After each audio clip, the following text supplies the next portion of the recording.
Tema kita pada malam ini, ya, ini adalah siri yang ketiga, di mana kita belajar siri yang pertama, siri yang kedua, dan yang ketiga masih dengan topik kelimpahan hidup dalam Kristus.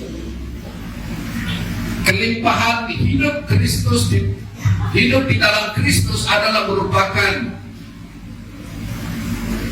cara hidup orang Kristen yang percaya kepada Tuhan Yesus yang harus kita miliki. Saudara-saudara, dalam Injil Yohanes pasal yang ke-10 ayat yang 10 mengatakan, pencuri datang hanya untuk mencuri dan membunuh. Nah, ini tugasnya pencuri. Ya, dia datang untuk mencuri dan membunuh dan membinasakan. Ya, selain itu kita lihat, maka Tuhan Yesus mengatakan, aku datang supaya mereka mempunyai hidup dan mempunyainya dalam segala kelimpahan.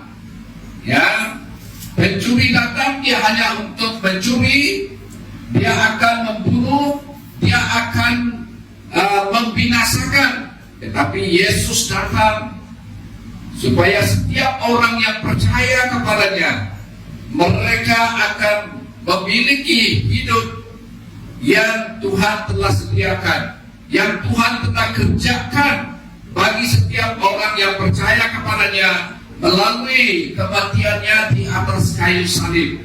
Dan kita tidak hanya harus memiliki hidup itu seperti tahap yang itu saja, tetapi Tuhan mau supaya kita harus hidup di dalam kelimpahan yang Tuhan telah berikan kepada kita. Dan suasana kelimpahan itu harus dimiliki oleh orang yang percaya kepada Tuhan. Malam ini saya ingin berbicara tentang 5 ciri orang Kristen yang hidup dalam kelimpahan. Ada 5 cirinya yang kita boleh belajar. Yang pertama itu adalah orang yang hidup di dalam kelimpahan itu adalah mereka yang senantiasa mengucap syukur kepada Tuhan. Dan yang kedua itu adalah dipimpin, mereka adalah orang-orang yang dipimpin oleh Roh Kudus. Yang ketiga, orang yang hidup di dalam kelimpahan ini adalah mereka yang tidak bergantung dengan kekuatannya sendiri, ataupun tidak bergantung kepada apa yang dia miliki, tetapi mereka bergantung sepenuhnya kepada Tuhan. Dan yang keempat adalah memiliki hikmat ilahi, yaitu menjadi berkat. Jadi mereka ini adalah orang-orang yang boleh menjadi berkat kepada orang lain, dan mereka ini adalah orang-orang yang hidup di dalam kelimpahan. Dan yang kelima, memiliki pikiran yang positif. Ya, mereka adalah orang-orang yang tidak pernah menyerah kalah. Nah, kita melihat di dalam kitab Pengkhotbah pasal 6 ayat yang kedua mengatakan, orang yang dikaruniai Allah kekayaan, mereka yang dikaruniai Allah kekayaan itu harta benda dan kemuliaan, sehingga ia tidak kekurangan suatu pun yang diingininya. Sekali lagi saya membacanya. Orang yang dikaruniai Allah kekayaan, harta benda dan kemuliaan, sehingga ia tak kekurangan satu pun yang diingininya. Inilah orang-orang yang diberkati oleh Tuhan. Inilah orang-orang jenis orang-orang yang diberi kelimpahan hidup di dalam Kristus Yesus. Dikatakan mereka tak kekurangan suatu pun yang diinginkannya, ya, baik yang secara fisikal dan juga secara spiritual, secara rohani. Mereka senantiasa melimpah di dalam kelimpahan hidup, karena mereka memiliki sumbernya, yaitu Tuhan Yesus. Nah, di dalam ayat yang kedua ini, tetapi orang itu tidak dikaruniai kuasa oleh Allah untuk menikmatinya. Ini sesuatu yang kita boleh lihat. Mereka yang tidak diberi karunia, tetapi orang itu tidak dikaruniai kuasa oleh Allah untuk menikmatinya, melainkan orang lain yang menikmatinya. Inilah kesia-siaan dan penderitaan yang pahit. Saudara-saudara, hanya Tuhanlah yang dapat memberikan kepuasan. Ya, walaupun kita melihat orang-orang di dunia ini, mereka kelihatannya seperti orang-orang yang hidup di dalam kelimpahan, tetapi dalam kehidupan mereka secara pribadi, mereka tidak menikmati apa yang mereka miliki. Karena kepuasannya mereka ada pada saat mereka di dunia ini hanyalah sesuatu yang sementara waktu dan peleri. Dia tidak kekal untuk selamanya, maka itu tidak akan membawa kepuasan kepada mereka. Ini dikatakan mereka tidak menikmati apa yang mereka miliki, sebagai orang yang kelihatannya memiliki segala-galanya. Dan pada dasarnya, saudara-saudara, mereka adalah orang-orang yang hidup di dalam ketakutan, jauh di dalam hati mereka, jauh di dalam pikiran mereka. Mereka adalah orang-orang yang takut. Mereka adalah orang-orang yang memiliki kebimbangan bagaimana mereka boleh meneruskan kehidupan mereka seterusnya. Maka sebab itu, 5 ciri orang hidup dalam kelimpahan ini kita lihat satu persatu ya. Mereka adalah orang-orang yang senantiasa bersyukur kepada Tuhan. Yang pertama itu ciri kehidupan orang yang hidup di dalam kelimpahan Kristus Yesus adalah mereka senantiasa mengucap syukur kepada Tuhan. Apapun yang terjadi dalam kehidupan mereka, mereka akan tetap bersyukur kepada Tuhan. Nah, kita lihat melalui sikap mereka, gaya hidup mereka, ya, mereka dikatakan telah mengalami hidup dalam segala kelimpahan, akan tidak henti-hentinya mengucap syukur. Mereka senantiasa mengucap syukur kepada Tuhan. Mereka senantiasa berterima kasih kepada Tuhan apapun keadaan, situasi yang mereka hadapi, ya, karena kepada Tuhan mereka mengucap syukur, sebab Tuhan yang telah memberkati mereka, dan kepada Tuhan sebab mereka telah menemukan harta pusaka yang terpendam itu. Inilah sikap orang yang mengalami kelimpahan hidup di dalam Tuhan Yesus. Mereka ini seolah-olah di dunia ini, ya, mereka hidup dalam kehidupan mereka, walaupun mereka hidup dalam kesederhanaan, tetapi mereka telah menemu harta pusaka yang sebenarnya yang kekal itu adalah karena iman mereka kepada janji Tuhan.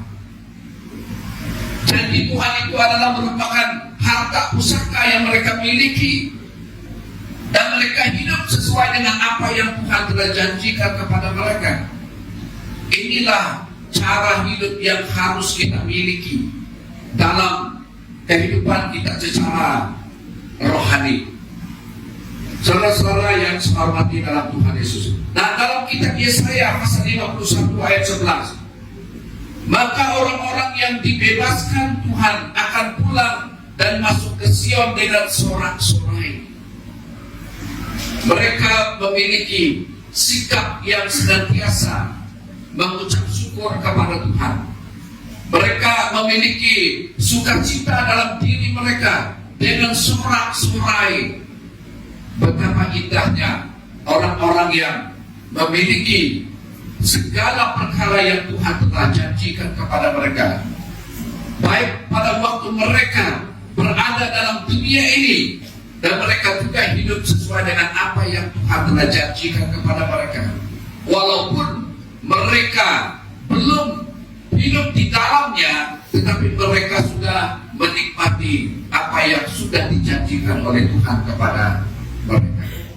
Inilah cara hidup, sikap hidup orang Kristen yang perlu kita miliki, sehingga kita tidak akan menjadi orang yang senantiasa takut, sehingga kita tidak akan menjadi orang yang senantiasa bimbang di dalam kehidupan kita mengenai dengan apa yang akan kita hadapi pada hari esok, apa yang kita akan makan pada hari esok, dan apa yang kita akan pakai untuk pada hari esok.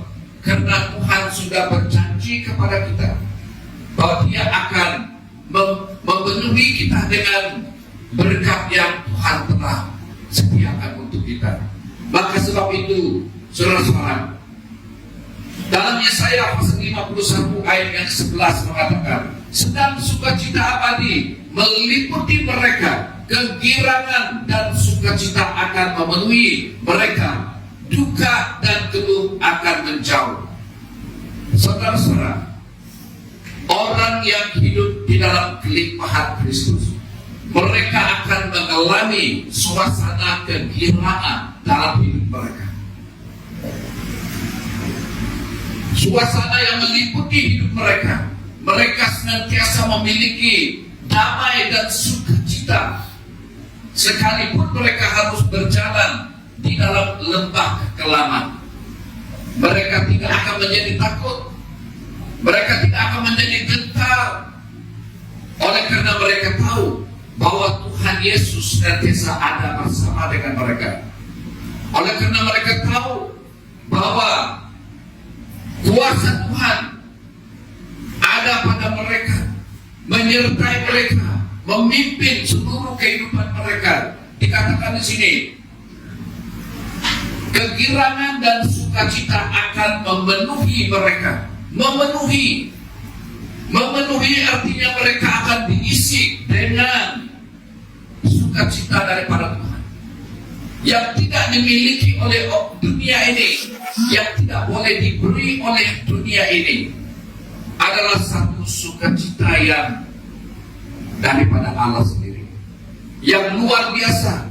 Coba kita bayangkan sukacita yang kita miliki, yang Tuhan berikan kepada kita, itu adalah sesuatu yang dapat memenuhi seluruh keberadaan kita, sehingga kita tidak akan menjadi orang yang takut, kita tidak akan menjadi orang yang bimbang, cemas dalam hidup kita, karena Tuhan telah memenuhi kita dengan damai dan sukacitanya. Ini adalah ciri hidup orang yang hidup di dalam kelimpahan Kristus Yesus, karena sumbernya itu datang daripada Tuhan. Maka sebab itu, saudara-saudara yang saya hormati dalam Tuhan Yesus,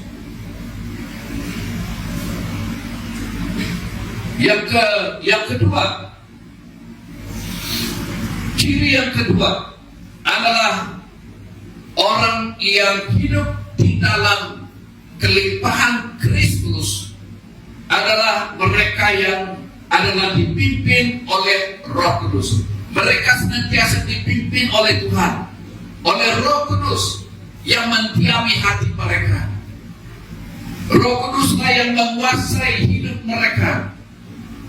Mereka memberikan tempat untuk Roh Kudus duduk di atas takhta hati mereka, dan yang menguasai seluruh hidup mereka. Maka sebab itu, saudara-saudara, bagaimana kita hidup dipimpin oleh Roh Kudus? Apa yang dikatakan hidup dipimpin oleh Roh Kudus, yaitu mereka senantiasa menyenangkan hati Tuhan. Kristen yang hidup di dalam kelimpahan Kristus, mereka senantiasa menyenangkan hati Tuhan. Saudara-saudara, bagaimana kita pikirkan dalam kehidupan kita setiap hari, apakah kita senantiasa menyenangkan hati Tuhan, ataupun kita senantiasa mendukakan hati Tuhan oleh karena kita tidak taat kepada perintahnya. Inilah ciri yang kita harus miliki sebagai orang Kristen yang hidup di dalam kelimpahan Kristus, adalah senantiasa menyenangkan hati Tuhan. Ya, selain daripada kita bersyukur kepada Tuhan, Tuhan mau supaya kita senantiasa menyenangkan hatinya. Ini bermakna, saudara-saudara, sebelum seseorang mengalami hidup dalam segala kelimpahan, ia cenderung melakukan sesuatu yang untuk memuaskan keakuannya ataupun egonya daripada untuk menyenangkan hati Tuhan. Memang benar, saudara-saudara, orang yang hidup di luar Kristus, mereka kecenderungan mereka adalah untuk menyakitkan hati Tuhan. Mereka tidak akan memikirkan bagaimana mereka boleh menyenangkan hati Tuhan. Yang penting mereka senang. Yang penting mereka tidak rugi. Dalam arti kata yang lain, mereka senantiasa mengikut kehendak mereka sendiri. Mereka tidak pernah memikirkan bagaimana mereka harus menyenangkan hati Tuhan dalam hidup mereka. Nah, sebab itu, saudara-saudara, orang yang hidup di luar Kristus, orang yang hidup di luar kebenaran Tuhan, mereka senantiasa melakukan sesuatu yang tidak menyenangkan hati Tuhan. Mereka senantiasa melukakan hati Tuhan. Nah, saudara-saudara, mereka ini mungkin merasa apa yang dilakukan adalah untuk menyenangkan hati Tuhan. Namun, di sebalik semuanya itu adalah motivasi yang tersembunyi, seringkali tidak disadari oleh mereka. Kadang-kadang kita jadi orang Kristen yang punya sikap seperti ini. Ya, kita pikir bahwa itu adalah sesuatu yang benar, tetapi belum tentu diperkenankan oleh Tuhan. Kita merasakan kita melakukan sesuatu yang benar, tetapi Tuhan tidak berkenan terhadap apa yang kita lakukan, karena motif kita, karena tujuan kita yang tidak benar di hadapan Tuhan. Saya percaya, saudara-saudara, apapun yang kita lakukan, apapun yang kita persembahkan kepada Tuhan, kalau motif kita benar di hadapan Tuhan, Tuhan akan memperkenankan kita di hadapan. Maka sebab itu, orang Kristen yang hidup di dalam kelimpahan Kristus, mereka senantiasa mempunyai motivasi yang benar di hadapan Tuhan. Dalam apapun yang mereka lakukan, dalam mereka melayani Tuhan, dalam mereka membantu pelayanan Tuhan, semuanya itu adalah oleh karena mereka mengenal kebenaran Tuhan Yesus Kristus. Itu sebabnya dalam satu ketika kita lihat orang-orang kaya yang datang untuk mempersembahkan sesuatu di depan. Apabila Yesus memperhatikan seorang janda miskin yang datang memberi apa yang ada padanya, itu adalah segala-galanya dia berikan. Walaupun dia memberi dalam keadaan kemiskinannya, tetapi segala sesuatu yang diberikan itu dengan motif dia yang benar dan dia diperkenankan oleh Tuhan. Berbanding dengan orang-orang kaya, mereka datang untuk mempersembahkan sesuatu oleh karena ego mereka, Oleh karena tujuan mereka, motif mereka yang tidak benar, maka Tuhan tidak berkenan kepada persembahan yang mereka persembahkan. Saudara-saudara yang saya hormati dalam Tuhan Yesus, apapun yang kita lakukan, apapun yang kita persembahkan, tubuh, jiwa, dan roh kita, Tuhan sangat tertarik kepada jiwa kita. Tuhan itu tertarik kepada roh kita yang melakukan sesuatu di dalam rencana Tuhan, bahkan kehendak Tuhan. Ini adalah hasil daripada kehidupan orang Kristen yang hidup di dalam kelimpahan Kristus Yesus. Mereka tidak akan melakukannya di luar kehendak Tuhan, tetapi mereka selalu fokus kepada rencana Tuhan. Mereka senantiasa fokus kepada kehendak Tuhan dalam hal mereka menyenangkan hati Tuhan. Menyenangkan hati Tuhan bukan bermakna kita memponek Tuhan. Menyenangkan hati Tuhan karena segala kehidupan kita percayakan ke dalam tangan Tuhan. Kita serahkan ke dalam tangan Tuhan. Maka sebab itu saudara-saudara, yang ketiga, ciri yang ketiga, yaitu tidak bergantung dengan kekuatan sendiri.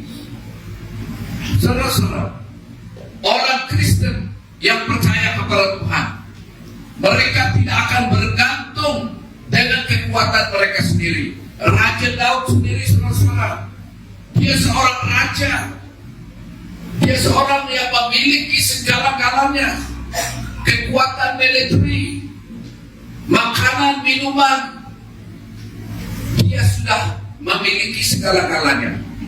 Tetapi sikap hatinya yang merendahkan diri di hadapan Tuhan, dia tetap mengaku bahwa Tuhan itu adalah kekuatannya.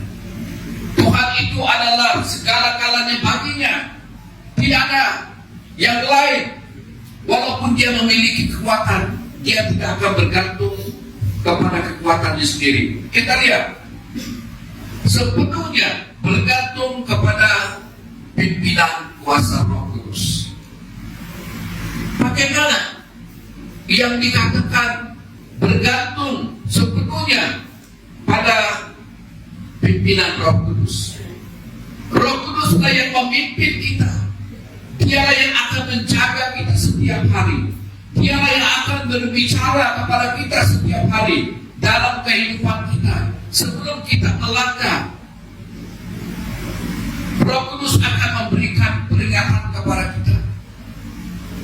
Sebelum kita terjebak di dalam satu malapetaka ataupun sesuatu yang dilarang oleh Tuhan, maka Roh Kudus itu berbicara kepada kita melalui hati kecil kita. Hati kecil kita. Semua orang ada hati kecil, ya. Roh Kudus itu yang akan berbicara kepada kita. Dikatakan telah mematikan pekerjaan-pekerjaan sendiri. Mereka ini menaklukkan seluruh ego mereka di bawah salib Tuhan Yesus. Ego manusia adalah yang membuat manusia ini dosa. Keegoan, kita lihat semua agenda mereka, sikap mereka, keakuannya, egonya, kita lihat akan ditaklukkan oleh karena Roh Kudus yang mendiami hati mereka. Ini tugas Roh Kudus yang datang untuk menguasai kehidupan umat manusia. Roh Allah itu yang akan memimpin mereka, dan sehingga mereka taklukkan segala agenda mereka sendiri, sikap mereka yang sombong, dan keakuan mereka yang ego. Mereka telah taklukkan di bawah kaki salib Kristus. Inilah ciri orang Kristen yang hidup di dalam kelimpahan Kristus. Sekalipun mereka tergoda untuk melakukan sesuatu, tetapi mereka mampu mengalahkan, melawan sikap ego ini. Kenapa? Karena mereka dipimpin oleh Roh Kudus dalam hidup mereka. Mereka ini benar-benar dipimpin oleh Roh Kudus sehingga mereka memiliki kepekaan dan kesabaran untuk melangkah bersama dengan Tuhan. Mereka punya kepekaan. Mereka peka. Ya, orang yang tidak peka ini adalah orang yang senantiasa jatuh di dalam kelemahan mereka. Mereka tidak punya kesabaran dalam hidup mereka. Ciri yang keempat, ciri yang keempat adalah memiliki hikmat ilahi dan menjadi berkat. Inilah yang perlu kita lakukan dalam hidup kita, yang perlu kita miliki dan perlu kita praktikkan dalam kehidupan kita sebagai orang Kristen yang hidup di dalam kelimpahan Kristus, yaitu supaya kita boleh menjadi berkat. Ya, ada satu lagu mengatakan, kita harus hidup. Sementara kita hidup di dunia ini, kita harus menjadi berkat. Dan setelah kita pergi, kita sudah menjadi berkat. Ya, selagi kita hidup dalam dunia, harus kita menjadi berkat bagi orang lain. Dan setelah kita pergi, kita sudah menjadi berkat bagi orang lain. Kenapa? Karena kita umat yang senantiasa hidup di dalam kelimpahan Kristus. Amsal pasal 3 ayat 18. Dia menjadi pohon kehidupan bagi orang yang memegangnya. Siapa yang berpegang padanya akan disebut berbahagia. Orang yang berbahagia itu adalah mereka yang senantiasa bergantung kepada Tuhan. Ya, mereka bergantung kepada Tuhan dan mereka ini senantiasa menghasilkan buah. Ya, seperti pohon yang ditanam di tepi aliran air. Ya, mereka ini adalah orang-orang Kristen yang senantiasa menghasilkan buah yang boleh dinikmati oleh orang-orang lain. Ya, mereka bukan penting diri sendiri. Mereka ini membawa pengaruh yang positif terhadap lingkungan mereka. Mereka ini adalah orang-orang yang akan membawa pengaruh kerajaan Allah terhadap orang-orang yang ada di sekitar mereka. Dalam gereja, di dalam community, dalam keluarga, dan di tempat kerja. Ini adalah merupakan ciri yang penting yang perlu kita miliki. Dikatakan, bahkan kita harus mengetahui bahwa Roh Allah memenuhi mereka seperti apa yang dilihat Raja Firaun pada diri Yusuf. Ya, ini sangat penting untuk kita pikirkan, menjadi ciri hidup orang Kristen yang mengalami kelimpahan Kristus dalam hidup mereka. Yang kelima, yang terakhir, adalah memiliki pikiran yang positif. Ya, orang yang hidup di dalam kelimpahan Kristus Yesus, mereka adalah orang-orang yang senantiasa memiliki pikiran yang positif. Pikiran yang positif ini adalah harus dimiliki oleh orang-orang Kristen supaya mereka tidak mudah menyerah kalah. Belum coba, belum tahu. Ya, kata orang itu kalau kita mau naik bukit, ya kita kena coba. Ya, jangan dengar cakap orang dulu. Ya, jangan dengar, oh kalau kamu macam kamu ini memang pasti tak boleh. 99% kamu tidak boleh. Tapi kita harus ingat, kekuatan yang ada pada kita bukan tergantung kepada orang lain. Kekuatan kita adalah bergantung kepada diri kita sendiri, yang tahu, yang punya bakat. Itu sebabnya, saudara-saudara yang saya hormati dalam Tuhan Yesus, Tuhan akan memberikan kekuatan kepada kita supaya kita senantiasa hidup positif dalam hidup kita. Orang seperti ini sama sekali tidak memandang orang lain dengan penghakiman. Artinya kita adalah orang-orang yang senantiasa positif dalam hidup kita. Positif artinya kita senantiasa kuat, dan harus kita mengatakan kita boleh, kita mampu, oleh karena Tuhan Yesus adalah kekuatan kita. Amin. Yesus adalah kekuatan kita. Dialah yang memberikan kemampuan kepada kita, bukan kekuatan kita sendiri. Kita lihat dalam Yohanes pasal 1 ayat 45. Satu peristiwa yang berlaku di antara Filipus dan Nathanael. Ini mengenai dengan apa yang dikatakan. Filipus bertemu dengan Nathanael dan berkata kepadanya, kami telah menemukan dia. Dia artinya Yesus, yang disebut oleh Musa dalam kitab Taurat dan oleh para nabi, yaitu Yesus anak Yusuf dari Nazaret. Itu kata Filipus ya kepada Nathanael. Orang yang disebut oleh Nabi Musa dikatakan di sini dalam kitab Taurat, kami ada jumpa dia, Pak, dibilang. Dia itu adalah dikatakan Yesus anak Yusuf dari Nazaret. Dia bilang bagaimana mungkin? Nazaret adalah merupakan satu kampung yang kecil, yang tidak ternama.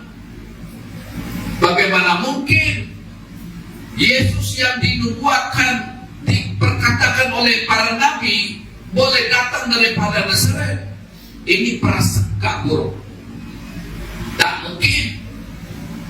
Yesusnya itu harus datang daripada satu kota yang besar, yang ternama. Baru saya boleh percaya. Kalau bercakap begitu itu, adalah benda yang boleh datang dari sana. Apa yang boleh datang dari kampung Temon. Contohnya begitu, ya.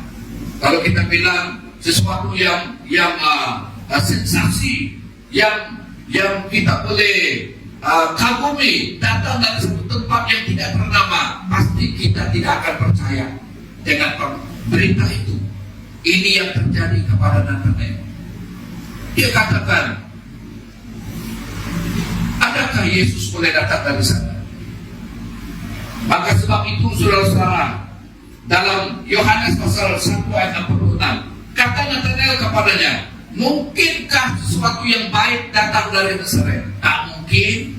Kampung yang kecil, kampung yang terpencil, dan kampung yang tidak punya nama, mungkinkah? Ini sikap Nathanael terhadap Yesus. Tak mungkin boleh datang. Saudara-saudara, kadang-kadang kita juga menjadi orang yang selalu menghakimi orang lain. Ya, menghakimi orang lain adalah tandanya seseorang itu belum mengalami kelimpahan hidup di dalam Kristus Yesus. Kenapa? Karena mereka tidak menyerahkan seluruh hidup mereka untuk dikuasai oleh Roh Kudus. Mereka masih mengandalkan kekuatan mereka sendiri, otak mereka, bahkan pikiran mereka, yang tak mungkin dikatakan begitu. Tetapi bagi Tuhan tidak ada perkara yang mustahil. Segala perkara mungkin bagi Allah. Nah, di dalam Yohanes pasal 1 ayat 47 mengatakan, kata Filipus kepadanya, mari dan lihatlah. Yesus melihat Nathanael datang kepadanya, lalu berkata tentang dia, lihat, inilah seorang Israel sejati, tidak ada kepalsuan di dalamnya. Yesus mengatakan kepada Nathanael bahwa dia adalah seorang Israel sejati, tidak ada kepalsuan di dalamnya. Ini membawa kita memahami tentang sesuatu yang kita dalam pikiran kita yang tidak prejudis. Orang yang prejudis ini adalah orang-orang yang selalu berprasangka buruk. Kenapa? Karena mereka masih berpegang kepada hikmat mereka sendiri. Maka sebab itu, saudara-saudara yang saya hormati dalam Tuhan Yesus, mari kita menyerahkan seluruh hidup kita ke dalam tangan Tuhan. Percaya bahwa Tuhan Yesus yang akan memberikan kekuatan kepada kita, walaupun kita tidak mampu. Kita harus senantiasa berserah kepada Tuhan. Setiap hari kita harus mempercayakan hidup kita ke dalam tangan Tuhan.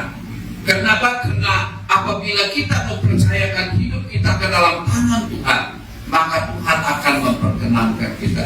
Bahkan Tuhan akan berkenan kepada kita dalam kehidupan kita.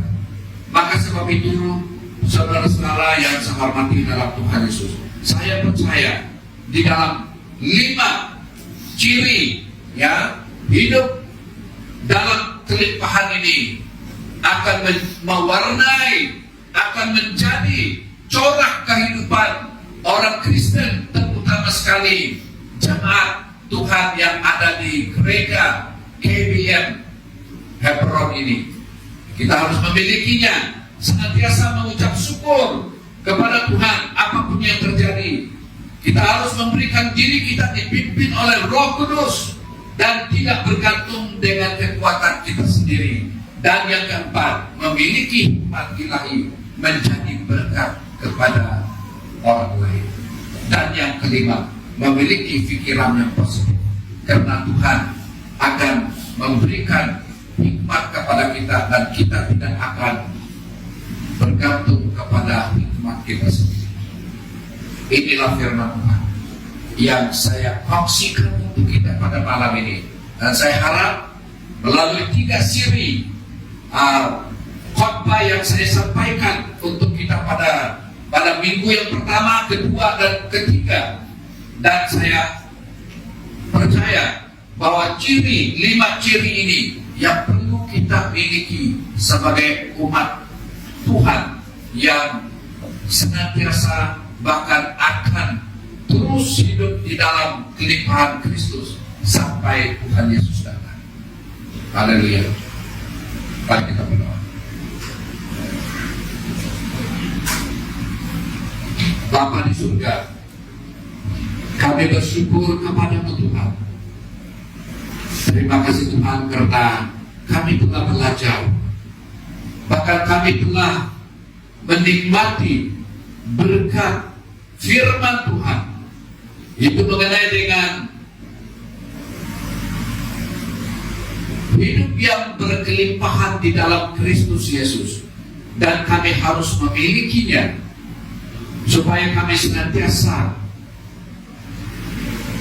menyerahkan seluruh hidup kami, keberadaan kami ke dalam tangan Tuhan, sehingga Tuhan Engkau senantiasa berkenan kepada kami.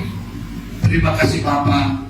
Berkatilah seluruh jemaat Tuhan yang telah mendengar kebenaran firman-Mu, supaya kami semua diberkati Tuhan, dan tidak ada satu orang pun yang akan pulang dengan kosong, dan kami akan membawa berkat firman-Mu dalam hidup kami. Terima kasih Bapa. Di dalam nama Yesus kami sudah berdoa. Amin. Oke, terima kasih pada pendengaran kita terhadap firman Tuhan pada malam ini.